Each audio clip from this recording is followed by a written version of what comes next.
Welcome to DTNS Live, everybody. This is the show where we spend a little more time on the day's news, along with you, our live audience, and also our patrons. If you're looking for that focused daily tech news show you know and love, we've got you covered. Check out your DTNS feeds and Patreon for the latest. Yeah, so we're not going to do all of the, here are the 17 million things at CES in this edition of the show this year. I put out a briefing this morning that has all of that stuff in it. So you already have it in your feed if you haven't listened to it yet. I like that. Well, everybody, using hand sanitizer and having fun, eating free sushi. It seems like the news outside of CES is the norovirus. That seems to be what everyone else is thinking about. Free sushi. I've been going to the wrong parties, apparently. Oh, my gosh. I mean, that was the biggest part of Unveiled was the free sushi. Yeah, I don't know. Maybe things are different now. I don't know. I would like Vegas to add more people movers because we did a lot of walking back and forth yesterday. Yeah. But that's how you get your steps in for the year. Right. Yeah. For the 20,000 steps. That's what happens. That's what happens at CES. All right. Well, we have a lot of CES news to get into, but let's get right into it with a bit of non-CES news because it will be a CES heavy news this week, but we have others as well. Tom, kick it off.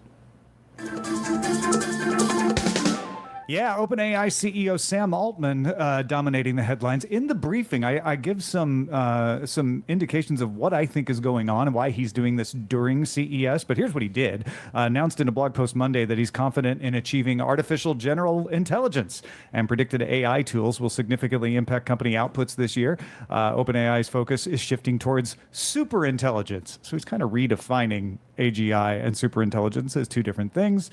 Superintelligent would be tools that surpass human intelligence to accelerate scientific discovery and prosperity. Altman also says OpenAI is currently losing money on its $200 a month ChatGPT Pro subscriptions because, quote, people use it much more than we expected. I personally chose the price and thought we would make some money, said Altman. OpenAI plans to transition to a for-profit model. They have a capped profit model, so this would be an uncapped for-profit model, keeping the mission that AGI benefit humanity. Microsoft appears to be using a new tactic for Bing users by mimicking Google's interface when users search for Google without signing into a Microsoft account while using Bing. So when that happens, Microsoft serves up a page featuring a Google-like search bar, doodle-style image, and, overall Google-style UI, although it's actually Bing. Some people say, what are you doing there? And we don't know yet. Disney and Fubo have formed a joint venture to combine Hulu Plus Live TV with Fubo's operations, creating a pay TV service with 6.2 million North American subscribers. Disney will own 70% of the venture, and Fubo will hold 30%, but both brands will continue to operate separately. The deal includes a new Fubo sports service featuring Disney's networks like ABC, ESPN, ESPN Plus, along with a new carriage agreement for these channels. Hulu's on-demand service is not part of the agreement. That's one way to end a lawsuit. Just buy the company that's suing. Pretty much. Yeah. Pretty I mean, much. they're creating a joint venture with the company that's suing them. But yeah. In CES news, Intel unveiled its Core Ultra 200H and 200HX AI chips targeting thin and light notebooks and gaming laptops.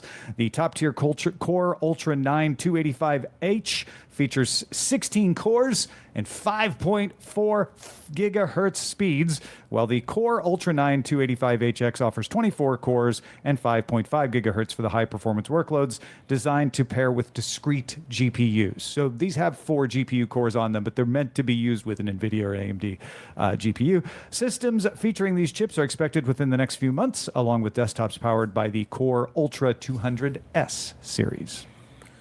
A new AR entry from Halliday Glasses features near-eye digi-window display in a 3.5-inch virtual screen in the upper right field of view, designed to still be visible in bright sunlight and supports prescription lenses. Proactive assistance such as meeting summaries, real-time translation in 40 languages, navigation, and discrete message replies are all touted as features. The Halliday Glasses run anywhere between $399 and $499, connect by Bluetooth, and are expected to ship by the end of Q1 this year. We are going to have lots of CES stuff to talk about for the rest of the week. But Shannon, I know you're on the ground. You've been looking at a lot of stuff. So what has jumped out to you at this point? As we're only on January 6th, one day into the show. How many can I get to? How much time do I have? I'll give you my top 5 that I've seen so far that I am allowed to talk about today. Gotcha.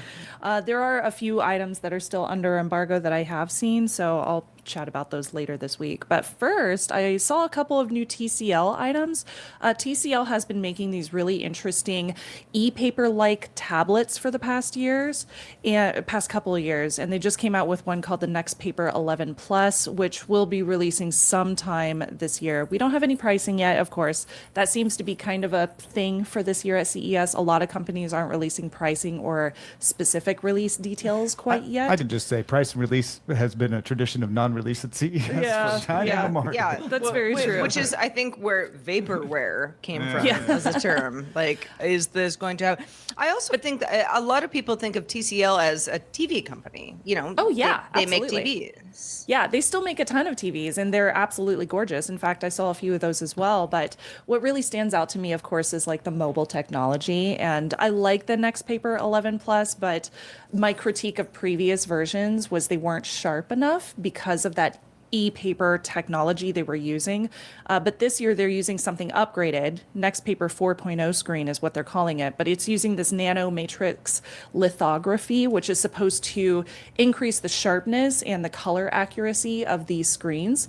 So whenever you're using these tablets, you can actually see a lot better and read a lot better, which is kind of the whole point of using something that's e-paper-like. So when you switch it from the color tablet-y screen, which looks totally normal for an Android screen, you switch it over to an e-paper black and white type of paper-like detail, and you lose all the colors, but it makes it very easy to read everything on the screen. And that's all just built in. It's not like moving It's built parts or in. anything. Yeah, it's totally built in. So really interesting to see this one in person, and it does look sharper in person too. So I can't wait to review it. I'm excited. I also got to check out TCL's new projector. This is called the Play Cube. This thing kind of, have y'all seen Interstellar? Of course you have. Of course. You remember the big robot? Oh, yeah. I forget his name, but the big robot. So this thing looks like the big robot, except it fits in your hand. And it only has one leg. Big, that's small. So the one that they showed us comes in green. I don't know if they'll have additional colors, and of course no pricing on this one either. They also did not tell us about like specific resolution details or anything like that, but they did tell me that the battery on this portable projector should last around 4 hours or so, which is really cool because that'll get you through at least one movie. One Interstellar. One Interstellar, yes, exactly. Or like 3 Sailor Moon movies. So that's great for me. So it's really cute. I love that they have a speaker built into it if you want to just use it as a portable projector for like camping, for example. So a very cute little item. Another item that I liked just personally, I've been a big fan of Stern Pinball, and I got to see them at CES Unveiled last night. Stern Pinball is really popular because they have these connected pinball machines. So you can connect them to an app, you can sign up with an online account, and you can track your stats and compete with other people online. So you don't necessarily have to all show up and use the same machine to be able to compete with each other. And it's a really fun way to gamify and connect something that's very classic and retro. Their booth is not far away from us here, and all the workers were playing with it while they were setting up. And as I walked up, they all looked guiltily at me, and they're like, "Oh no, he doesn't work here. Fine." So the idea is that you're still doing the, the analog, pinball game, but Classic pinball. You can connect with folks rather than someone, sitting on the other side, Exactly. flanking you, watching you play the game. Yeah. You download an app, you scan it on the pinball machine, and then you start your gameplay, and it tracks your stats for you. It's so cool. And the newest one is their Dungeons and Dragons Stern Pinball Machine release. So it's a collaborative one with D&D, and this one also features voiceover talent from from like Michael Dorn from Star Trek, who did Worf. So I'm super excited about it. And I got to see it last night and play with it a bit. I love their pinball machines, and I think they're really, really stellar. So very interesting to see in person.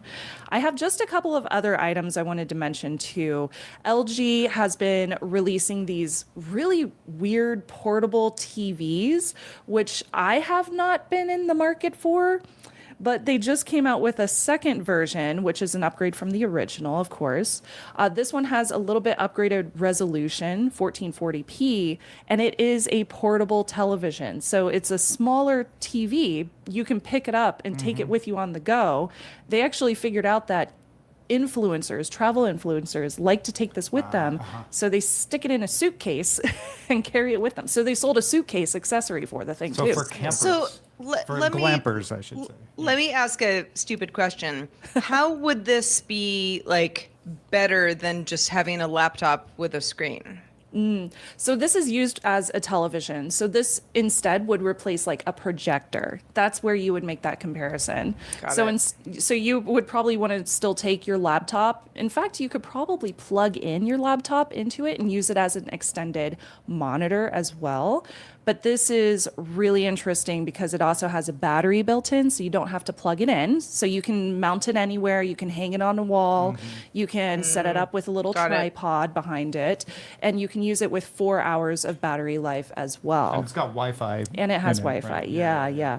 So you can use it for streaming. You can watch any of your content on it. And yeah, I'm guessing, I did not ask them, but I'm guessing that you could plug in a computer to it and use it as a extra monitor. Yeah, or some people want to be on their computer doing something while they have something on the TV. Yeah. And I'm thinking of a camping situation. Maybe Definitely that's, camping you're, situation, You're yeah. working on something like. Yes. I know it sounds crazy, but Let's there's camp. I there's need a all these you- laptop and an external monitor. There's all these You know YouTube what? videos of people Glamping Internet is- connectivity. Yeah.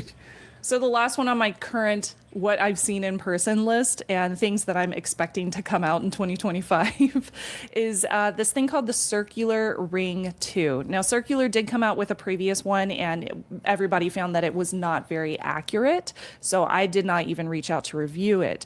But ironically, yesterday I had a bout of palpitations. So I was tracking it on my Samsung Ring. And it turns out the Samsung Ring is not very good at tracking really fast palpitations. There were a lot of errors. So that's going in my review. But the Circular Ring 2 has just added the FDA cleared EKGs. So you can actually use this as FDA approved data that you can send back to your doctor, for example. So I was very interested to see if this new ring is going to be more accurate than what we currently have. Also, one of the perks of this is it's $380 up front, but there's no subscription fee, which I love. Like Ura, you have to do the subscription and buy the Exactly. ring, right? Yeah. So if it is truly indeed more accurate, if the battery is good, and if the sizing fits really well and it's comfortable, this could be a really good contender. Rob, you were looking at a ring unveiled yesterday. Do you remember which one it was? I cannot remember the name. Yeah. I can't remember the name. I feel of like it. there were two there. Yeah, there were two. And Yeah. he was looking at the other one. Yeah. Cannot remember the name. Yeah. But that says it all. Yeah, it was. Well, I think It's bizarre. it says a lot about an increasingly crowded space of smart rings. It Yeah. does. Right. Yeah. It was there's the Ura ring that used to be sort of like, oh, if you don't want to wear a watch, that's what you do. And now a lot of other companies are like, we're also getting into the space because more and more people realize I might not want to wear a watch, or maybe I want to wear a watch and also a ring. Yeah, very true. So I'm interested to see if when these come out, if the reviews, once I get to my reviews, if they're positive reviews. I really hope that they are, because I'm very positive about all of these. I'm very optimistic, but we shall see once they come out. So I'm really excited to see what else I get to experience this week at CES. But so far so good. I'm glad you brought an LG TV that isn't about AI. Like, Yes. There's been a lot of discussion about AI, but I've kind of been a little bit there's too much overstimulation with AI currently, so I'm just not I can only interested. imagine at CES this year that sort of like AI enabled. Yes. Is like like what does that mean? No, the filter is if you see them say it's a large language model that can respond to your requests and do personalization. Just ignore that. That's what everybody Okay, is yay. doing in their Yeah, devices. right. Yeah. Yeah. It's not going to be a standout feature. Right, exactly. All right. So, Rob, I know you've been on the floor as well, and you've got some updates for us on hardware for vehicles that might also include AI. So one of the things I saw yesterday that really stuck out to me, if I describe it, it's kind of like a hotspot on steroids. But I had the pleasure of speaking with Damien Garreau, CEO and founder of Stellar. And Stellar makes hardware for vehicles, and as I said, they're hotspots, but they're a little different than your average hotspot because Stellar's hardware works in 18 countries, supports over 420 different carriers, and 18 satellite networks. And a really, really cool thing that grabbed my attention was that it multiplexes all of it. So when you think of your hotspot, you have a Verizon one, or you have an AT&T one, or you have a T-Mobile one. This is not that. This is Verizon and T-Mobile and AT&T and 417 other companies that do the exact same thing. Yeah. And then there's 18 satellite companies that it works with. So if you're thinking that you're going to just go slap this in, you're right. It's probably not for regular cars. This is more for equipment that is off-road or tractors, things that are out in the field and you need to have an internet connection. But it's hard for them to. Exactly. So it's really cool because, like I said, not only does it give you the ability to use whatever carrier you stick a SIM card into it for, it actually will multiplex if you've got multiple, so it'll actually increase your speed. So it's bonding all of those connections and treating them as one as far as whatever's in the car is concerned. Like I said, I'm talking to the CEO, and he started getting really technical with me. It doesn't bond everything, so when you get into some of the satellite stuff, that doesn't necessarily work. Okay. But if you want it, since we're, it's a French-based company. If we, he said when you're here in the States, if you have a Verizon SIM, if you have a T-Mobile SIM, if you have a AT&T SIM, and you put them all in, it will use all three networks simultaneously if you choose to set it up that way and actually increase your ultimate speed. And the satellite's more of a safety net. The satellite is a safety net because the goal here is that these are for situations, for equipment, for vehicles that just simply cannot be in a dead zone. Like emergency vehicles, things, people are doing search and rescue. Like a fire truck. Yeah, exactly. Right. So things that have to have a persistent connection no matter where they are. They're trying to take this thing globally. Like I said, it does have satellite, connectivity, which I thought was really cool. And it's not just one. Like I said, it's 18 different satellite companies, 400. Did he say which ones? He did not say. But not Starlink, because he'd be saying it. He did not say Starlink. I picked up on that too, Tom. He did not say that. He said something that I hadn't even heard of before. Iridium, Globalstar. Yes, but Starlink was not in the list. Mm-hmm. So it's... Go ahead. Oh, no, I was going to ask you, is the hardware portable, or do you need to have an authorized person to install it in your car? Like, is it like a briefcase and you can just drop it in? So I saw 3 different models, and they all are relatively small, but this isn't something that's just going to sit on your seat. This is going to be installed somewhere. It needs a fair amount of power. So it could be a do it yourself if you have some acumen as far as hooking up. Like if you could put speakers in, I would imagine that you could install this yourself.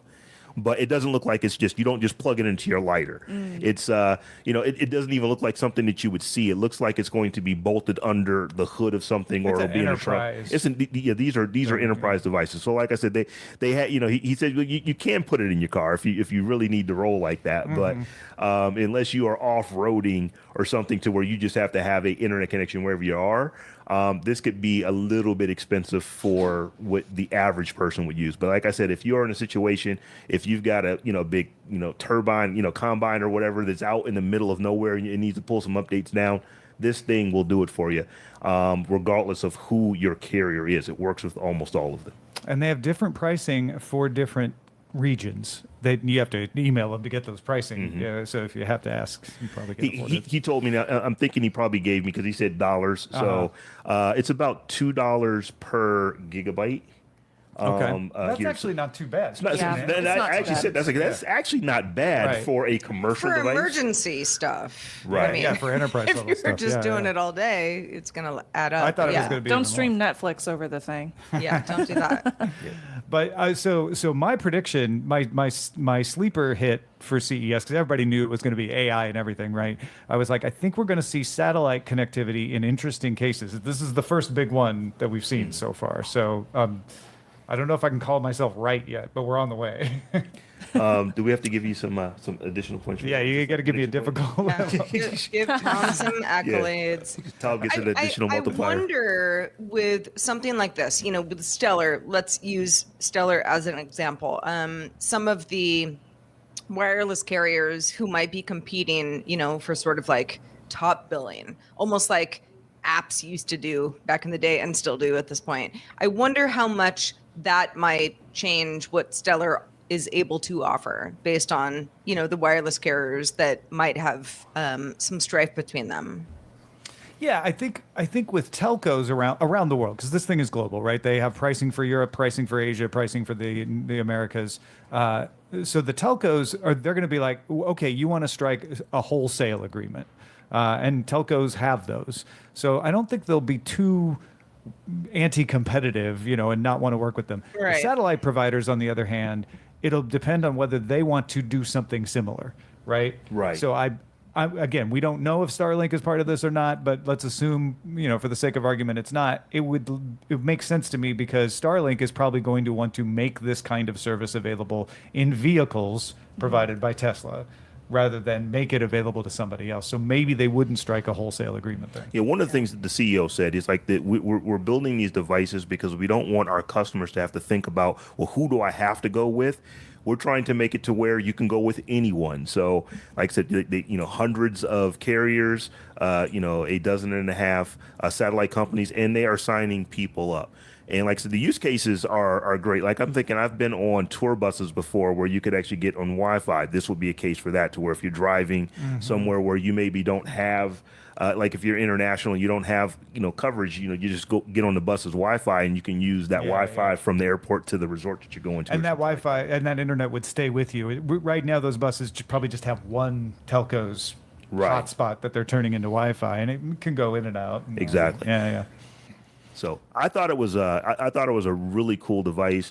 The CEO of the company, he saw me standing there with a microphone that the battery was dead on, which is why you're not listening to him talk. But he came out and grabbed, "Hey, you got a microphone and you're tall, and I like your hat. So let me tell you about what Were we got you going on." wearing your Ask Me About My Podcast shirt? I was not wearing that, but I was wearing a fly hat, from what I've been told. I think probably 12 people said, "Dude, I love that hat." Wow. It sparked up conversations. That's when you know you have a good hat. Well, folks, if you have feedback about anything that gets brought up on the show, there's lots of ways to get in touch with us. One of them is our social networks. We are at DTNS Show in most places. We're on X, we're on Instagram, we're on Threads, we're on Blue Sky. We are on Mastodon on the mstdn.social server. It's at DTNS Show. If you're on TikTok or YouTube, we are full on at Daily Tech News Show. I know we're not day one for everybody on our team that's actually at CES right now, but day one of a big, lots of announcements, and we will be doing that throughout the week. But Tom, let's talk about what some tech might be doing for people's side yards. Yeah, there are a lot of autonomous lawnmowers out there, and there's a lot of autonomous lawnmowers being shown here at CES. I got to talk to two different makers of these at CES Unveiled last night, and we have some video of those that we might be able to put up on our YouTube channel later this week, so keep an eye out for that. The Lymo one, Lymow, not LIE. It's not like trying to lime, but mow. Lime. Yeah, exactly. $3,000 has satellite navigation in it, but also they were quick to stress, like, this isn't just GPS. This is able to use a lot of different signals to get precision location in your yard. You train it to mow your lawn. Totally different than like a Roomba inside your house? Same idea, right? Yeah, well, that's autonomous lawnmowers are like that, Yeah. where you can train them in your space, and with the Limo, you can tell it whether you want it to mow over something or to go around it. Which with a Roomba, you generally want it to go around obstacles, right? With the Limo, it can do mulching, so it doesn't need a bag. It's gonna turn your grass into mulch. Some people may have a problem with that, but for most people, I think that's fine. It looks like it's mulching it pretty good in the videos we saw. And then you can teach it like, yes, go over small sticks, but go around big ones. You have an app, and you follow it around once, and then you take pictures of stuff. We asked about pet waste. Amos was the one who's like, "Hey, what about that?" That's what I and would they be said, worried "Yeah, about. you'll need to have some to teach it, but once you teach it, it'll know like, okay, go around that." Food. Yeah, don't mow over that. So that's an interesting use case here. I mean, it arguably also could become mulch, but Yeah. your yard may vary. Let's not do that. Your neighbors might not appreciate that. I don't think anybody's really going to appreciate it. Maybe the dog would. I don't know. But they also use caterpillar treads. So these aren't just regular wheels, they're caterpillar treads. And I've seen some other models that do this, but they allow it to do grades up to 40 degrees and also go through smaller divots, so if you've got a little bit of a depression in your lawn, not that it's sad, but the ground just goes down a little, it can go down and out of that. It's got a floating deck too, so it's not going to get caught on stuff. And I think it goes up to 4 inches. Oh, wow. If you want to leave your grass 4 inches tall, and it can handle tall grass that's taller than that, but that's as high as you can leave it. So their big deal is that they've got that mulcher. They've got that really strong blade. The other one I looked at was Yarbo Core. Which is a modular system. So you buy the main module, which the upgraded version, what they're announcing at CES is that it can tow up to 3,500 pounds. And they've added Follow Me to the software.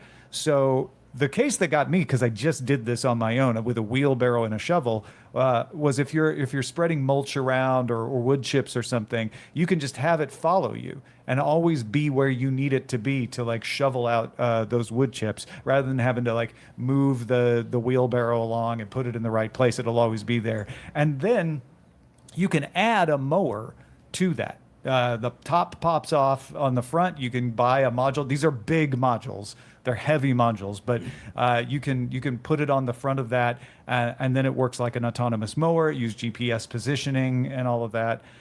It's also got a snowblower.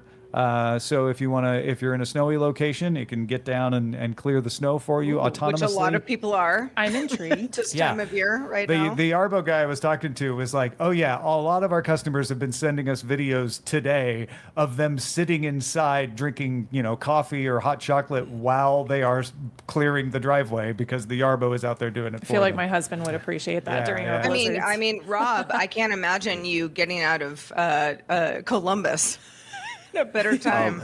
So I actually watched Tom do this interview. This is a really cool device, and one of the things for somebody who does have to shovel quite a bit of snow at times, the auger actually goes all the way down to the pavement, which is something that Oh, they wow. pointed out because regular snowblowers you generally don't want them to go that low.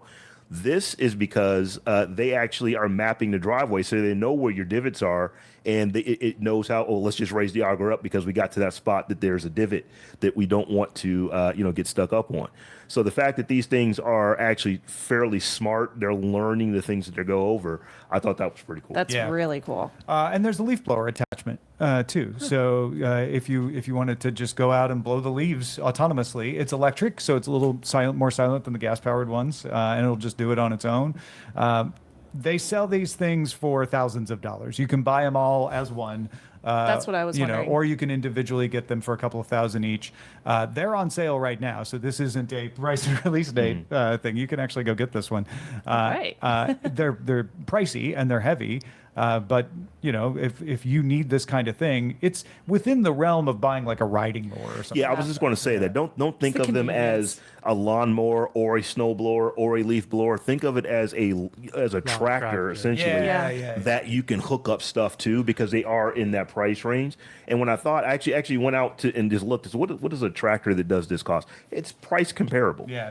So, did either of these companies explain how they are doing the mapping technology, or how they are able to determine whenever there's like obstructions or objects that they need to move around? Yeah, again, with both of them, it's pretty similar. They've got camera sensors, and I think the Limo had a LiDAR or two as well.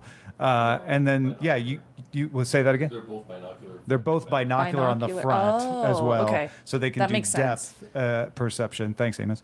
And so you have to map your area, like Rob was saying. It has to know your driveway has Yeah. the divot, so you have to do a preparation. But then once you've mapped it, it has the map. And That is really cool. But you need to map it like in the summer, not in the middle of winter. yeah. Yeah, Yes. before the snow. You Right. mean I Yeah, can't good do it point. while there's ice on my driveway? No, I was thinking like if you get like several of these, you could have like an independent lawn mowing, snow blowing business. And you just Sure. drop it off and you drive to your And next it just location. goes and Oh, and that then- would- I makes the love money how for that you. That would put the little that, boys like, in my neighborhood out of business. Yeah, it sort of changes. Like summer, bring over the kids. Like, no, we can't be in the front yard. The robots are doing their thing. We're mowing the lawn. We're mulching things. Can I mow your Stay yard away. for some extra money? No, my robot's got it. My robot. Yeah, robots got it. Yeah, bummer. What Yeah. were you saying? The platform raises for the mulching. The auger will raise Yeah, the auger will to raise for the clear snow. off its own charge platform. Yeah, to clear off its charge platform, because all of these can do bigger yards than their battery. Their batteries are 3 or 4 hours, but they can go automatically back to their charger and charge back up, and then you can send them back out to do a different section. And I know for sure with the Limo, it can remember where it left off. Oh, so that's when it gets to cool. the end of the charge, it goes back, charges, and then, yeah.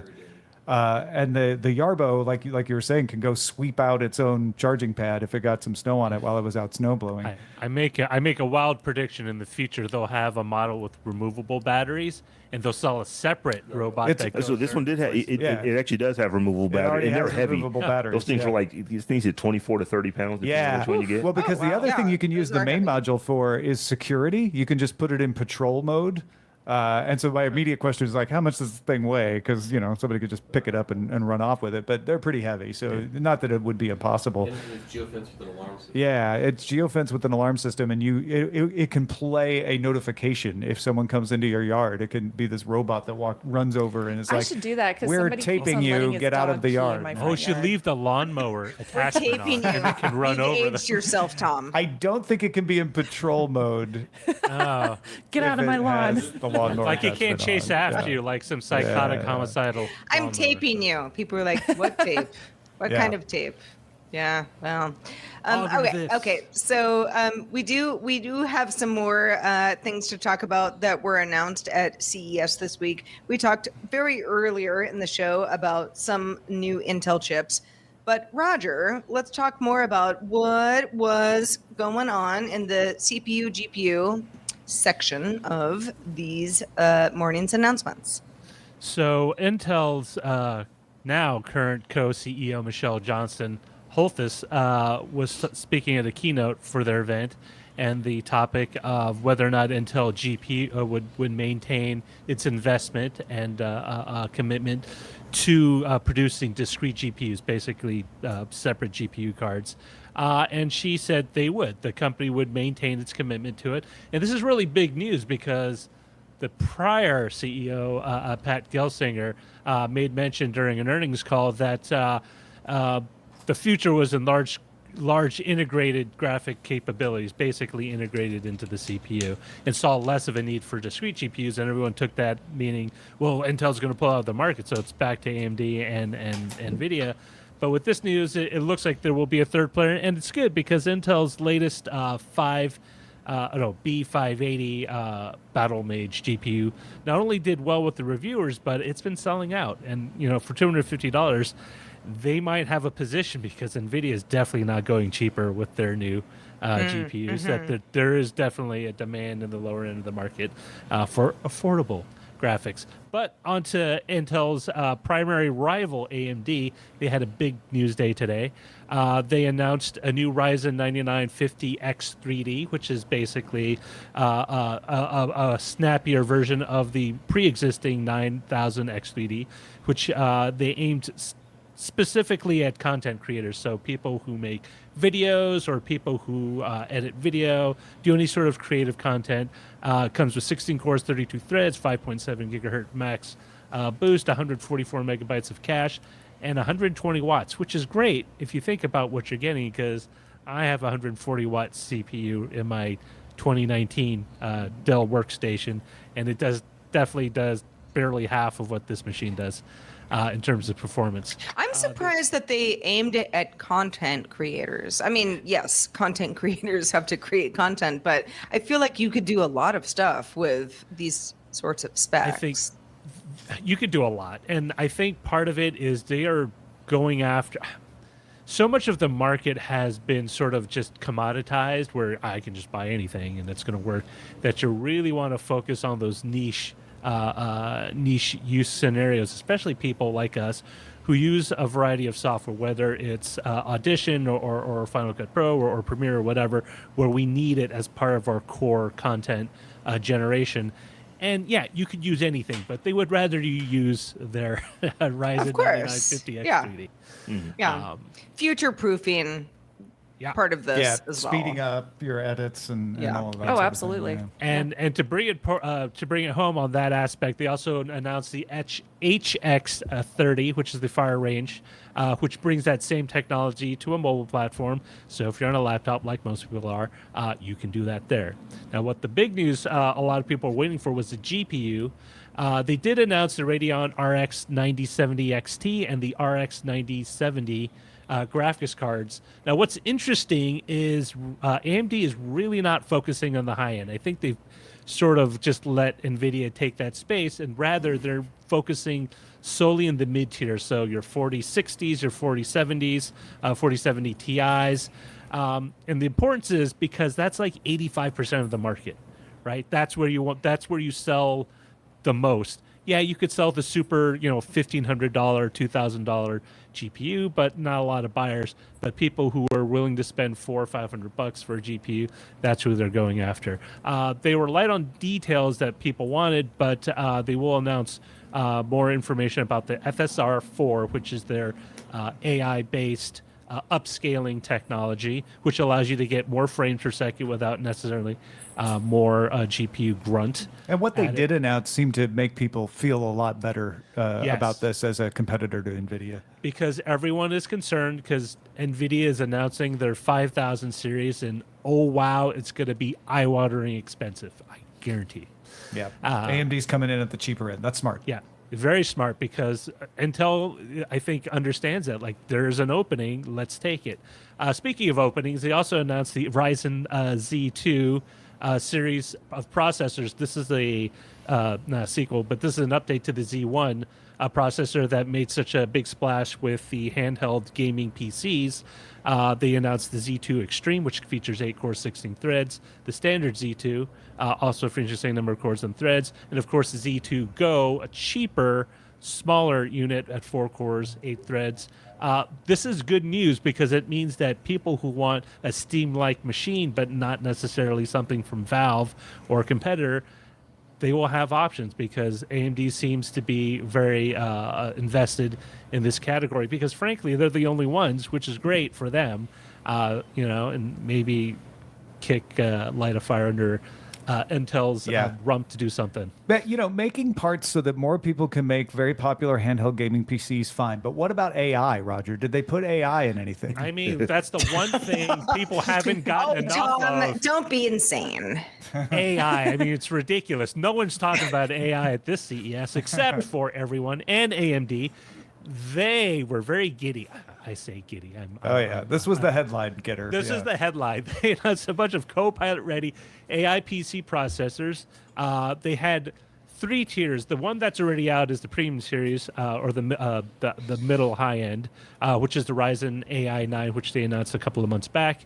But what they announced at this show, the masterpiece, or the top tier, is their Halo series Ryzen AI Max Plus, AI Max, and then 390, and then the AI Max 385. All of these 3 Max chips are designed to not only not only compete in a high CPU performance sense, but also in the AI sense. The AI Max Plus 395 features at least 50 NP tops. Teraflops. Yeah. Yep. Tops for NPU crunching, and this is something they really stressed. And what's cool is they didn't skimp on anything else, right? Granted, it uses RDNA 3.5 for the integrated GPU, but it comes with 40 compute units, so maybe not be the top tier, but it's really decent. It's a 45 to 120 watt chip, which is pretty light, which means that AMD's goal of producing high performance CPUs that don't necessarily require you to be constantly plugged into a wall socket is paying off. They also had the mid-tier AI Max 390, featured fewer number of cores at 12 cores, 24 threads, 5 gigahertz, 76 megabytes of cache, fewer GPU compute units at 32, but still better than the Qualcomm the Qualcomm and the Lunar Lake offerings in terms of tops performance for NPU. Since we brought up Lunar Lake, worth pointing out that the new Intel CPUs that were announced are not Copilot Plus because they're Arrow Lake. They're not Lunar Lake, so they don't have the power, and these do. These are all Copilot Plus ready processors. And I mean, I'll be first to admit, but AMD's been running away with it. I mean, they've been really punching all the cylinders on key, and this to me tells me that they are definitely not slowing down. Yeah. And if you just want like a lower end, like I can't afford because they didn't really announce prices at the time, the AI Max, which would probably be very expensive, relatively speaking. They have the Ryzen AI 7 350 and the Ryzen AI 5, which are lower, less capable, but still NPU, I think still Copilot, Copilot Plus ready CPUs. They're the low end of their announcement, and they're still more certified than the Exactly. Intels for AI stuff. Much- and these are much better. integrated across. That was the other thing I saw with the AI Max Plus. It can use all of the resources across the NPU, GPU, and CPU, right? Yeah, and it's typically they're sort of kind of set on their own islands. This is almost an ARM level of integration. Yeah. That I think, again, I think it speaks very well of how AMD has been focusing on these avenues and then hitting and delivering on their promises, unlike another big chip company. Would you say they're Ryzen in your estimation? Like bread. All right, Tom. Like bread. Yes, jokes. Yeah, we'll be here all week, folks. Speaking of being here all week, we really will. So we will be talking about all sorts of hardware and software announcements coming from the show floor, and everything that comes to us, from beyond. But in the meantime, Rob, what's in the mailbag? So Larry has some thoughts about our discussion on Friday's show. Larry writes, "Happy 2025, all. Listening to Friday's podcast, I couldn't help but be reminded of the technology I wish would be developed. Having had several family members spend their latter years solely locked behind the veil of dementia, I think an AI friend would be very useful as a companion, sort of like Christopher Pike on Star Trek. I have no doubt that the technology exists, but perhaps the UI, regulatory, and privacy issues would be too difficult to overcome for this niche application." There's a few examples of that here. We saw one robot dog that I'm going to try to get a look at. Did you see that too? I got to pet the dog. Oh, It yeah. was very cute.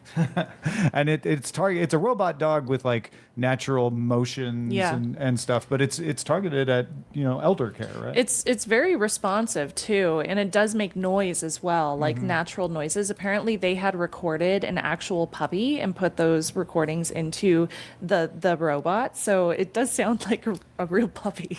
But does it sound like the puppy when it's mad and wants to pee or eat, or just? It didn't when I was have some petting it. PTSD recently in my own home. I can it see like how that that? would be. I can see how it would be very useful, though. It would be very, very helpful, especially like I have somebody in my family with dementia, and I would love to give them something like that. Yeah. That would help them. Yeah, no, this is fantastic, and there's a few other examples of that that we'll keep an eye out for as well. Well, Shannon, thank you so much for being here today. course. We still got a little time before we're going to wrap up the live stream, but just to make sure we don't forget, where can folks find all the stuff that you're posting from here? Oh, youtube.com/Shannon Morse, just like my name is spelled. I will be posting a long form Best of CES video at the end of the week. That's going to feature everything that you can actually buy this year in 2025. And I'll also have some shorts coming out as those releases are available. Fantastic. Well, Sarah, should we look at these titles that people have been submitting on the live stream while we've been chatting here?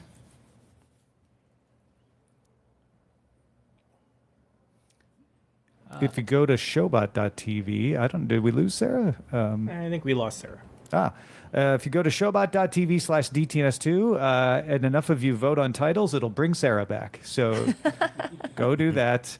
Our top vote getter right now is from Nick with a C. If you're like, wait, what's this going on with the live show? If you watch us live on YouTube or Twitch, you can submit titles during the show, and then we will pick them before the end of the show. Top vote getter right now is from Nick with a C. CES 2025 Day 1, TVs, rings, and pinball. Oh, it's very straight to the point. You know, somebody mentioned in chat, and I meant to come back to it, is that that Dungeons and Dragons pinball is very similar to Ron Richards' startup Scribbit, they're Scorbit. Sorry, thank you, which can do it for all kinds of pinball machines. Oh, that is epic. Yeah. I like that. Just walking through the hall, there are pinball machines everywhere. It's like Yeah. this is a pinball convention. Pinball is making a renaissance. Yeah. I It mean, is. I will say props to Stern, because after Williams and a bunch of others folded, they were the only remaining company, and they were still making new tables. They weren't just churning out like, hey, this is this is the old Williams style pinball. They come out with new ones. They had Tron, a couple of CSs back. So no, props to it. Well, enough of you have voted, and it restored Sarah's connection. It did. I know. I'm not Good even job, at everybody. CES, and somehow I dipped out, but I'm back. I'm back. Roger, did we pick a show title in my absence? I did like Nick with the C's title, but I had to go with Sir ATW's "You Bots Get on My Lawn." Okay, I like that. That is a good play on words. Ooh. I like that. I like that. All right. ATW came strong with it. Yeah, good That's work. where we're going with Sir TW. But thank you to everybody who submits stories and votes on titles, those titles as well. Do send your comments for everything that we're doing. It's a brand new year, brand new us. So if you have thoughts, we want to hear them. Feedback@dailytechnewsshow.com. All right, real quick before we get out of here, too, I want to thank all the folks who support us on YouTube and Twitch and Patreon and everywhere. We got some folks following us during the live stream here. Cornpone Telephone followed us. Garator BattleNet resubscribed for the 15th month. So he brings bacon, cheered us with some bits. Hey. We got Hockey Stixes resubscribing with Prime for the 37th month. Nainu back at Tier 1 for the 31st month. Nice. Casey Noyu followed us. So thanks, everybody, for doing that. I know it's a little weird that we're doing 2 episodes a day, but it's basically allowing us to give you better CES coverage and not be rushing through like, here's the thing, here's the thing, here's the thing when we're having our discussions today. What did y'all think? I thought it felt pretty I good. loved Yeah, I it. loved it. It was very chill. I enjoyed it immensely, and I know half of our team is traveling, and it's always kind of like, do we have an internet connection? Are we comfortable? Like, have I broken my leg? Like, whatever. It is, We gotta- just thanks to all of you for coming. And we got to give a shout out to Amos showing up. because he came through like a champ. Yes, There he you did. go. He has worked Amos out the saved the day. we had the tech gremlins today, and he worked them out right before we went live. And also, we're on the show floor, but the show floor, if you're watching the video, you can see is not done. It is not together. The people are still putting together stuff. So when you're walking in here to get to where we're recording, you have to dodge forklifts and Oh yeah. Tow motors. yeah. Yep.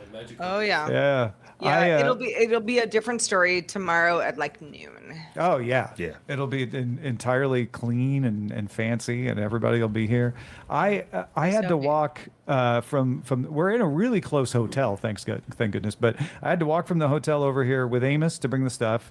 And then I went back to help Robb find it because it's impossible to describe how to get there here. Yeah. Don't you think? It's a maze. Yeah. And then I had to go back out. What did I have to go back out before? I had to go. You had to go grab some lunch. Oh no, I had to go back to my hotel room for some stuff on my own. Then I went out and got some lunch. Then I had to go find Shannon and help her find it because same reason. And then at the very end, we couldn't get sound out of our mics. And we did not know why. So I'm like, well, I've got another mixer in my hotel room. I could run back and grab it because I know it was working with my machine today. And I was back for, I don't know, my 8th time. I lost count now. Walking back over to that hotel. And thankfully, Shannon texted me. It was like, we figured it out. Come back. So well done. Maybe it was the motivation you needed was not seeing me go back one more time. That made you finally find that bug. But yeah, it's been something else over here.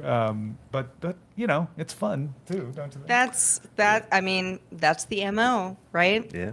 You take the show on the road, that's what you deal with. There's always something. But I don't know. You guys look great. You look well rested.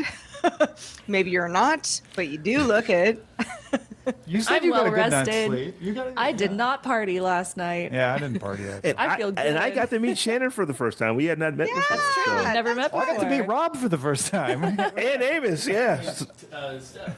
And Tech Life Steph stopped by. She stopped by earlier. So Tech Life nice. Steph came through. Yeah. I did this I really am smart jealous. thing this year where I did not book any meetings in the morning, so I get to sleep in every day, and it's the smartest thing I've ever done. It only took me 17 years of going to CES to figure this out.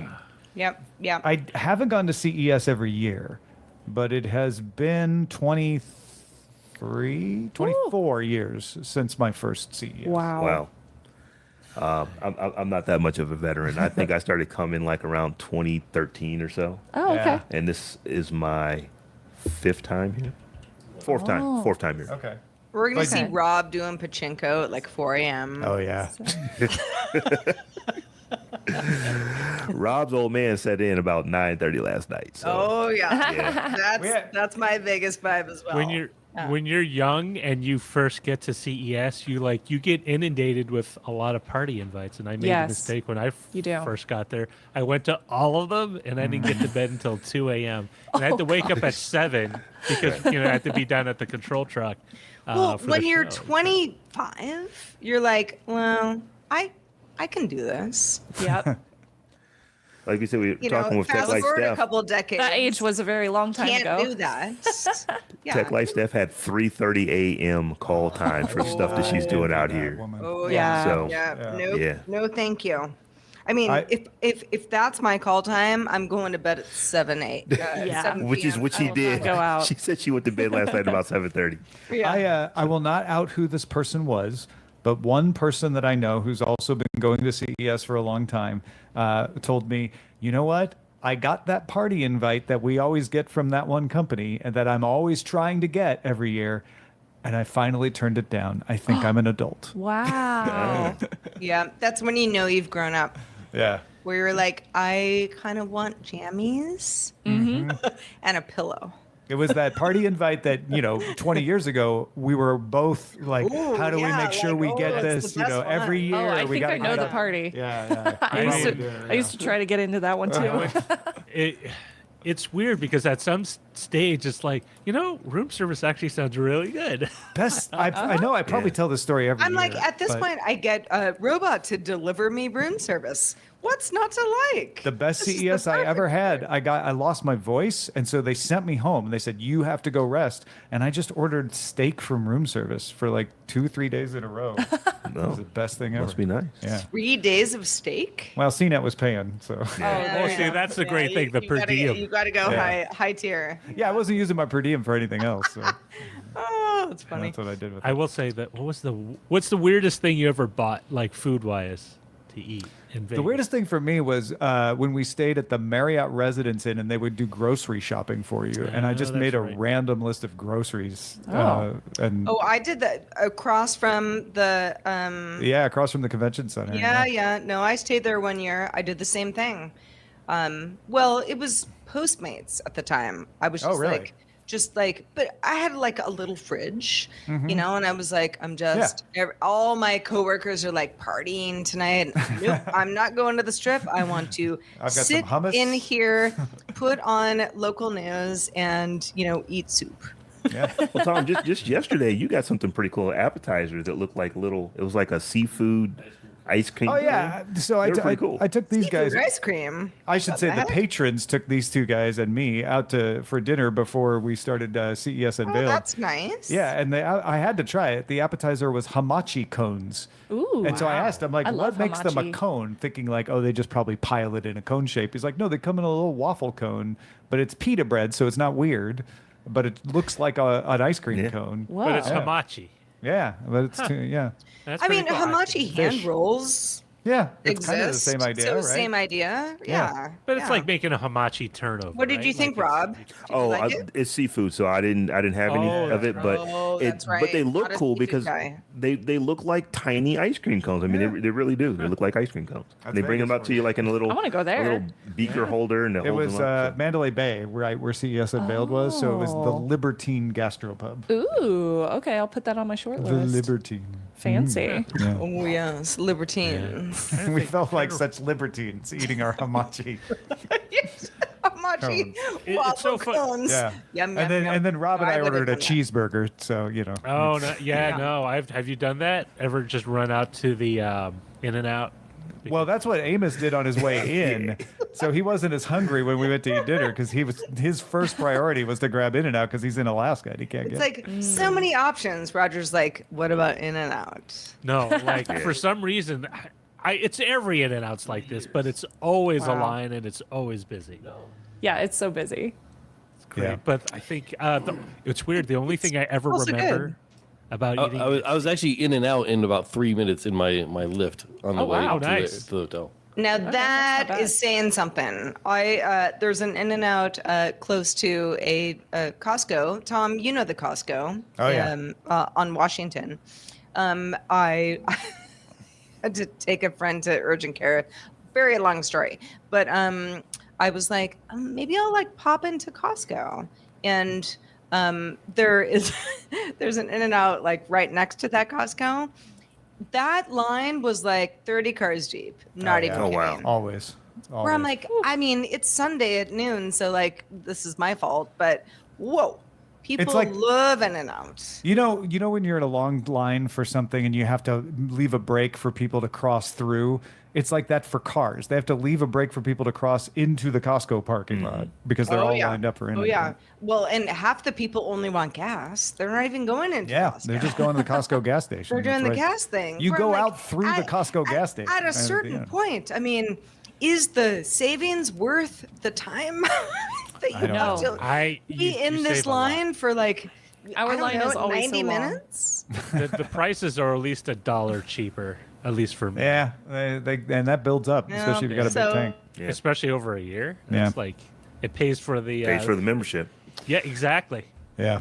Well, folks, let us know what you think of the extended CES coverage. We'll doing it all again tomorrow. So look for those that briefing episode in the morning from me, and we'll be doing another edition of DTNS Live with Allison Sheridan and Bodie Grimm joining us. We're going to need more chairs. You can watch us live Monday through Friday, 4 p.m. Eastern, 2100 UTC. Find out more at dailytechnewsshow.com/live. Bye from Vegas. The DTNS family of podcasts, helping each other understand. Diamond Club hopes you have enjoyed this program.